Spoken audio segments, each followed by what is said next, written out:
बिस्मिल्लाहिर्रहमानिर्रहीम। अस्सलाम वालेकुम। क्लिनिकल काउंसलिंग सर्विसेज में खुशामदीद। मैं हूँ माहिरा नफ्सियात शमा रफ़ीक और मैं उम्मीद करती हूँ कि आप सब लोग खैर-ओ-आफ़ियत से होंगे और अपने-अपने घरों में खुशहाल ज़िंदगियाँ गुज़ार रहे होंगे। तो नाज़रीन, आज का हमारा टॉपिक एक बहुत ही इंटरेस्टिंग टॉपिक है, डीप ब्रीथिंग एक्सरसाइज़ यानी कि लंबे साँस लेने की मशक।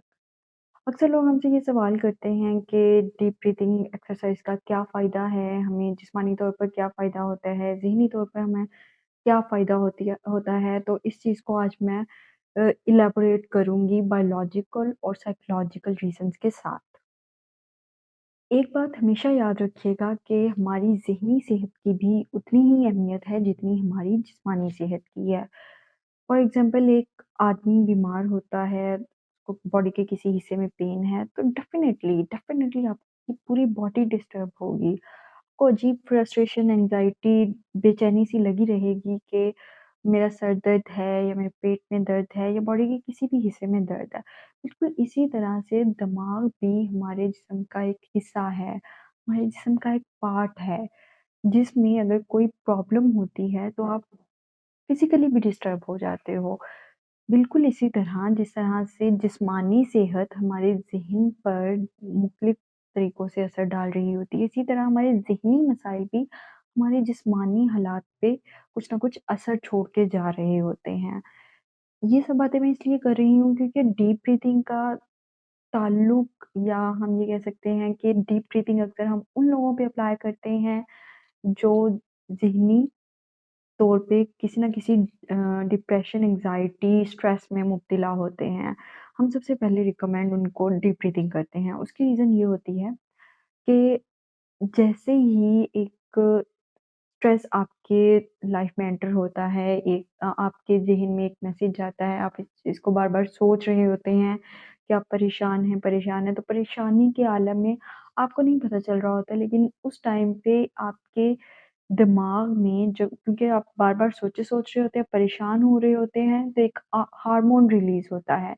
उस हार्मोन का नाम है कॉर्टिसोल। कॉर्टिसोल हार्मोन स्ट्रेस के लिए स्पेसिफ़िक होता है। इसको हम स्ट्रेस हार्मोन कहते हैं। ये स्ट्रेस हार्मोन आपकी साँसों को तेज़ करना शुरू कर देता है, आपको साँसें तेज़ी से आना शुरू हो जाती हैं। तो ऐसे में क्या होता है जैसे ही आप डीप ब्रीथ करते हैं, आप अपने अंदर साँस को लेकर जाते हैं, वहाँ पे उसको कुछ टाइम के लिए होल्ड करते हैं, देन आप उसको एक्सहेल करते हैं, तो उस टाइम पे एक केमिकल आपकी बॉडी में रिलीज़ होता है। उस केमिकल को एंडोर्फिन कहते हैं। एंडोर्फिन केमिकल की एक ज़िम्मेदारी होती है, एक रिस्पॉन्सिबिलिटी होती है कि उसने आपकी बॉडी में जैसे ही रिलीज़ होना है, आपको अच्छा फ़ील करवाना है। इसी तरह से हमारे एंडोर्फिन की तरह ही हमारे मुख्तलिफ़ केमिकल्स होते हैं जो आपको अच्छा फ़ील करवाते हैं, बुरा फ़ील करवाते हैं, आप हँसते हैं, रोते हैं। ये सब हमारे अंदर केमिकल चेंजेज़ हो रही होती हैं जिसका हम लोगों को यूजुअली नहीं पता होता। तो ऐसे ही एंडोर्फिन आपकी बॉडी में वर्कआउट करता है। आपको बहुत अच्छा फ़ील करवाना शुरू हो जाता है, जिससे आप नॉर्मल स्टेट में आना शुरू हो जाते हैं, आपकी बॉडी काम डाउन होना शुरू हो जाती है। तो इस सब के लिए मैं एक आपको डेमोंस्ट्रेशन दिखाना चाह रही हूँ कि किस तरह से आप अपने अंदर साँस को लेके जा सकते हैं, उसको होल्ड करके उसको बाद में एक्सहेल कर सकते हैं, ताकि आप जब रूटीन में इसको करें, तो आप उसको अच्छे तरीके से परफ़ॉर्म कर सकें। सबसे पहले आप अपनी आँखें बंद कर लें। अपने जिस्म को बिल्कुल ढीला छोड़कर रिलैक्स कर दें। अब आपने अपनी पूरी तवज्जो अपनी साँसों की तरफ लेकर आनी है। अपने नाक से साँस अंदर की तरफ खींचिए और काउंट कीजिए। 1, 2, 3, 4, 5। अब अपना साँस बाहर की तरफ मुँह के रास्ते से निकाल दीजिए। यही अमल आपने 4 से 7 दफ़ा दोहराना है। Inhale 1, 2, 3, 4, 5. Exhale. Inhale 1, 2, 3, 4, 5. Exhale. Inhale 1, 2, 3, 4, 5. Exhale. Inhale. 1, 2, 3, 4, 5. Exhale.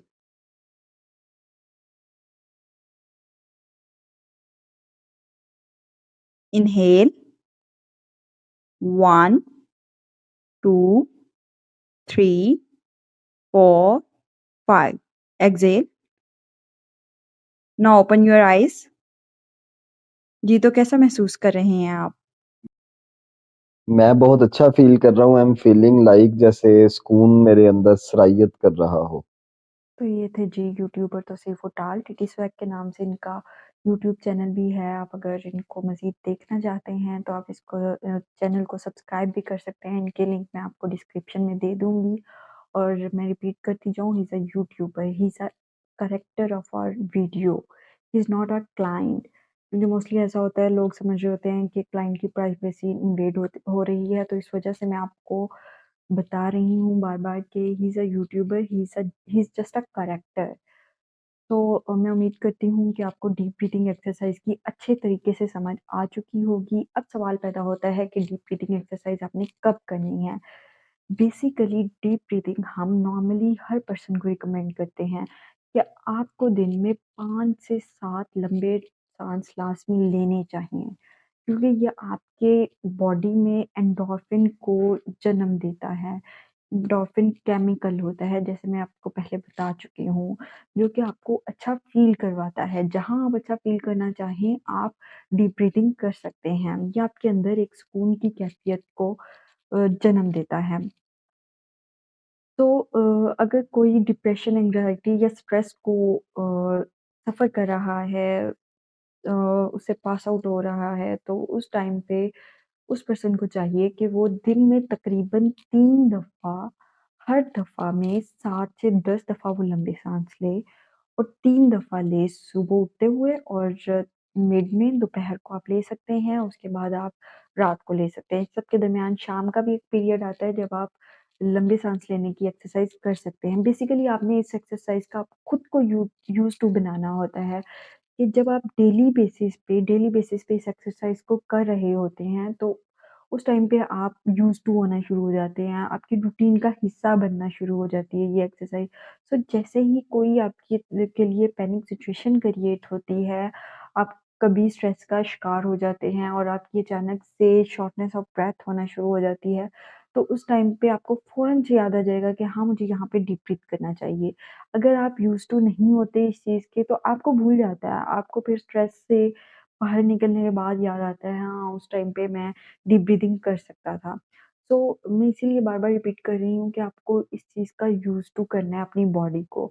जैसे ही आप यूज़ टू होना शुरू हो जाएँगे, तो आपको फ़ौरन से याद आएगा, जैसे ही आप स्ट्रेस का शिकार होंगे कि हाँ, मेरे बॉडी में कॉर्टिसोल रिलीज़ हो रहा है, तो इससे बेटर है कि मैं डीप ब्रीथिंग करके एंडोर्फिन को रिलीज़ कर दूँ। अक्सर लोग हमसे ये सवाल करते हैं कि डीप ब्रीथिंग की एक्सरसाइज़ कहाँ करनी चाहिए? किस-किस जगह पे करनी चाहिए? बैठते हुए, उठते हुए, सोते हुए, लेटे हुए, आप किसी भी टाइम पे कर सकते हैं। लेकिन मोस्टली हम इस चीज़ को इस तरह से रिकमेंड करते हैं कि जैसे ही आप सुबह उठते हैं, आप फ्रेश एयर में जाएँ।